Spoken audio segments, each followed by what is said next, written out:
14. The war on drugs is not winnable, but it's eminently fundable, and the government is addicted to that funding. You know, the worst thing about this drug war, it ruined this job. You know, I began as a police reporter, somebody very sympathetic to good police work, and I still am sympathetic to good police work, but I have no regard for the drug war anymore. If you're a fan of the HBO series The Wire, you see this emphasized over and over again, that it's all about statistics and numbers.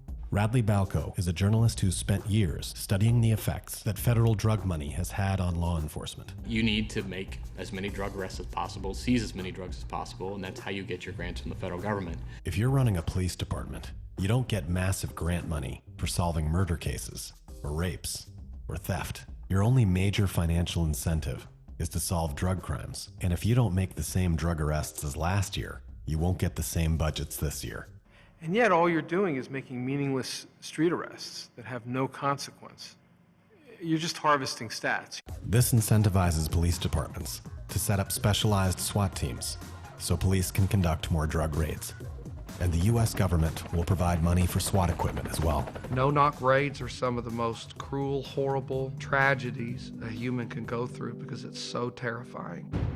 I raided over 100 houses in my law enforcement career.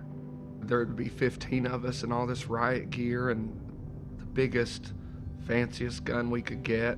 I was always the guy who kicked the door in because I was the most aggressive one. And we threw flash grenades in the window to confuse everybody. The one that really stands out in my mind was, I remember a blonde-headed girl with blue eyes, like my daughters. It almost seems like it was one of my daughters now. And she had a brother, and they were so scared. Don't move! You understand? Did you just shoot? Did you shoot my dog? You shot my fucking dog! Oh my God! My dog is over nice! Why did you do that? And we ripped that family apart for a bag of pot.